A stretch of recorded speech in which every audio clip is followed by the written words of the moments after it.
ত্রিপুরায় outreach clinic খুলতে চলছে মণিপাল গ্রুপ। এই আউটরিচ ক্লিনিকে নিয়মিত রোগী দেখার জন্য বড় বড় চিকিৎসকেরা আসবেন আগরতলায়।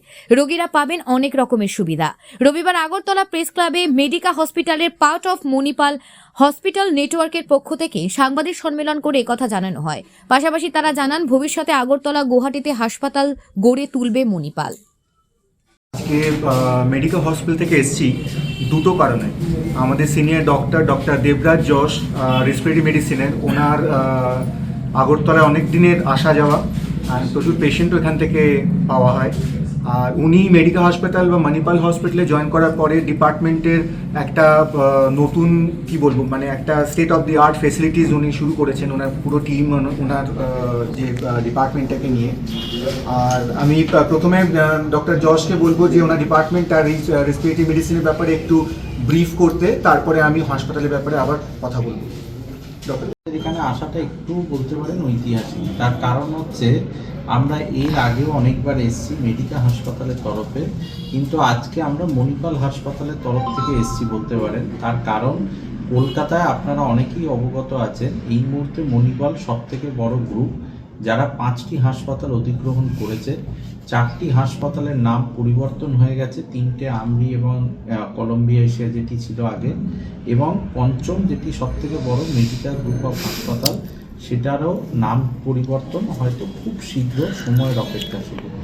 তো এটা একটা যেটা সুবিধা ত্রিপুরাবাসীর জন্য হবে যে অনেক সময় একটা পার্টিকুলার হসপিটালে কোনো একটা স্পেশালিটি ভালো থাকতো, অন্য কোনো স্পেশালিটি হয়তো দুর্বল থাকতো, তো তাকে একটা লোককে দেখাতে হতো এক জায়গায়, তার মনের ইচ্ছা থাকতো অন্য আর একটা কনসালটেন্টকে অন্য হাসপাতালে দেখানো।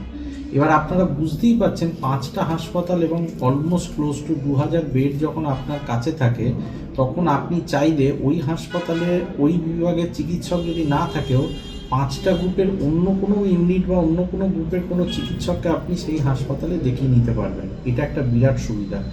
দ্বিতীয়ত হচ্ছে আজকের দিনে মানুষ চায় যে বাড়ির কাছাকাছি যেন আমি কোনো জায়গায় যেতে পারি। তো আপনি ধরুন কোনো একটা জায়গায় ত্রিপুরা থেকে গিয়ে ওখানে হোটেলে ভাড়া নিয়ে উঠেছেন যাই হোক, তো আপনি যেখানেই নিন তার নিকটবর্তী কোনো একটি মণিপাল গ্রুপ পেয়ে যান। এটা একটা বড় সুবিধা।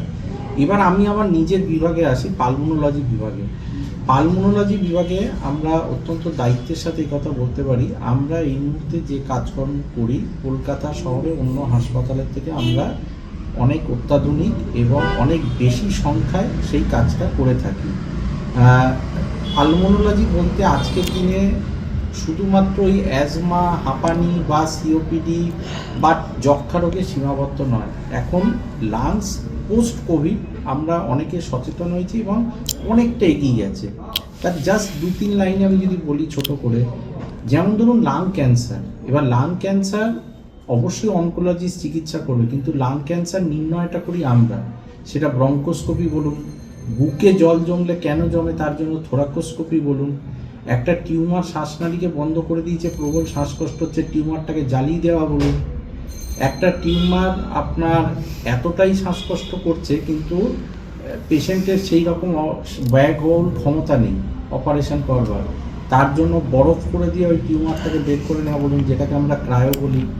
এই সমস্ত প্রযুক্তি আমাদের মধ্যে রয়েছে। এছাড়াও আমরা যদি অন্য পালমোনোলজি ডোমেনগুলো দেখি, যেমন অ্যালার্জি ঘটিত, আমাদের একদম ডেডিকেটেড ল্যাব আছে এই বিষয়ে। ঘুমের রোগ আজকের দিনে মানুষ বলে অবস্ট্রাকটিভ স্লিপ অ্যাপনিয়া, বসে বসে ঘুমিয়ে পড়া, নাক ডাকা, তার জন্য আমাদের ডেডিকেটেড স্লিপ ল্যাব রয়েছে। এছাড়াও আপনি